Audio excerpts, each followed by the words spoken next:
था वो सब चीज़ें मैं व्यवस्थित तरीके से करवा रहा हूँ। यहाँ पे भी पाइप जो है हम ये इसके नीचे जो है ये पानी की लाइन यहाँ पे बांध देंगे और काम हो जाएगा। यहाँ पे जो है हम सेंटर में गिरनी बांध देंगे, काम हो जाएगा। दोस्तों अब यहाँ पे जो है अभी देखिए यहाँ पे जो है मैंने सरिया लगाया है सपोर्ट के लिए। इसके पहले भी यहाँ पे सरिया ही लगा हुआ था, किंतु सरिया जो है 1 इंच 6 इंच की दूरी पे लगा हुआ था। किंतु दोस्तों अभी जो है ये सरिया करीब 2 फीट नीचे आ गया है।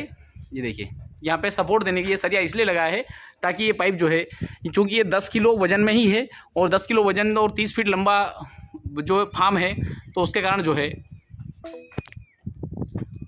ये पाइप जो है ज़्यादा वाइब्रेट हो रहा था। उसके कारण मैंने सपोर्ट के लिए, ताकि वजन में ये पाइप नीचे नहीं आए। स्वाभाविक सी बात है, वो तो अगर हम 20 किलो वाला भी पाइप अगर लगा देंगे तो 30 फीट वजन दूर में, और अगर हम उसके ऊपर दाने और पानी की लाइन अगर हम डालेंगे तो स्वाभाविक सी बात है लोड के कारण नीचे आ जाएगा। तो ये जो हमने सपोर्ट के लिए दिया है, अभी देखिए शायद आपको एक बार मैं विस्तार कर लेता हूँ। देखिए ये हमने सरिया जो 10 mm का जो सरिया आता है उसका हमने सपोर्ट दिया है। अब दोस्तों इसी के साथ में जो है हम जो हमारी लाइट जो थी LED बल्ब की लाइट, उसको भी हम फिर नीचे उतार के और इस पर शिफ्ट कर देंगे। किंतु वो काम हम जो है फॉल सीलिंग करने के बाद में हम वाला काम करेंगे। दोस्तों इसी के साथ में एक और चीज़ मैं बताना चाहूँगा। ये जो यहाँ पे 2 लाइन दिख रही है आपको वायरिंग की, तो एक लाइन जो है मेरी लाइट की है, तो लाइट की तो वायरिंग को मैं वैसे के वैसे रहने दूंगा। किंतु ये जो लाइन जो दिख रही है आपको, ये लाइन जो जा रही है मेरे पंखों के लिए है।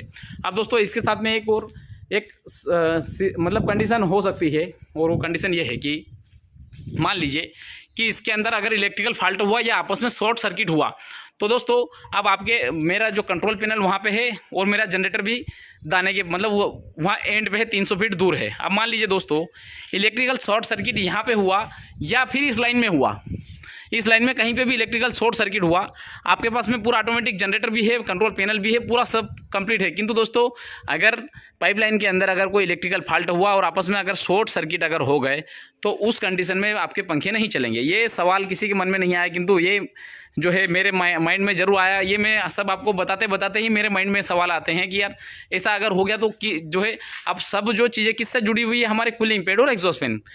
अगर गर्मी में कूलिंग पैड सूखे चल गए तो भी समस्या है हमारे लिए, और अगर एग्जॉस्ट फैन नहीं चलेगा तो भी हमारे लिए समस्या है। अब एग्जॉस्ट फैन तो हमें 12 महीने हमारे लिए समस्या है, अगर नहीं चले तो। अब मान लीजिए कि इलेक्ट्रिकल शॉर्ट सर्किट मान लो ठंड के समय में हुआ, बच्चे जब 30-32 दिन या 35-40 दिन के, जब जितने 20 दिन के हो, और अगर इलेक्ट्रिकल, क्योंकि इलेक्ट्रिकल चीज़ें इनका शॉर्ट सर्किट होना है, कितनी भी बड़ी कंपनियां हो, कितना भी स्टैंडर्ड मेंटेन कर लो, इलेक्ट्रिकल शॉर्ट सर्किट होना हमें सब संभावना से को सोच कर ही हमें काम करना पड़ेगा, क्योंकि दुर्घटनाएं कभी भी हो सकती है। दुर्घटना का मतलब ये होता है। तो दोस्तों आप इलेक्ट्रिकल शॉर्ट सर्किट हो गया तो फिर उस कंडीशन में आप क्या करेंगे? तो दोस्तों इसके लिए जो मैं अलग से एक तरीका निकाला हूँ, और वो तरीका ये है कि वो स्वाभाविक सी बात है दोस्तों, अगर आप कोई भी फार्मर भाई अगर काम करे तो ये सब चीज़ें मैं दिखा इसीलिए रहा हूँ कि ये चीज़ें बाद में नहीं हो पाती। अब दोस्तों ये मैंने इलेक्ट्रिकल जो वायरिंग की थी, सब वायरिंग मैंने ऊपर से कर दी थी। अब अगर इलेक्ट्रिकल शॉर्ट सर्किट भी अगर होता, चलो इनकेस खाली फार्म में भी अगर हो जाएगा, तो हमें पता कैसे चलेगा कि फार्म के अंदर जो है लाइनों में इलेक्ट्रिकल शॉर्ट सर्किट हुआ है? तो दोस्तों ये जितनी भी लाइनें हैं इनको सबको मैं निकाल कर और नीचे एक साइड से निकाल लिए, यहाँ से जो पाइप से मैं बांध के कर दूंगा, ताकि अगर मान लो कहीं से भी अगर आग लगे या कुछ भी अगर समस्या आएगी तो हमें तुरंत नीचे दिख जाएगा। अब ये तो हमारी चीज़ क्लियर हो गई। उसके साथ में दोस्तों अगर आपस में वायर अगर शॉर्ट हुए तो उसके कारण पूरे फार्म के पंखे बंद हो सकते हैं, चाहे आपका जनरेटर चल रहा हो, चाहे आपका भले इलेक्ट्रिसिटी सप्लाई भी हो, किंतु अगर शॉर्ट सर्किट हो गए उस कंडीशन में भी पंखे नहीं चलेंगे। तो दोस्तों यहाँ पे कितने पंखे दिख रहे हैं? 1 2 3 4 और 5 पंखे।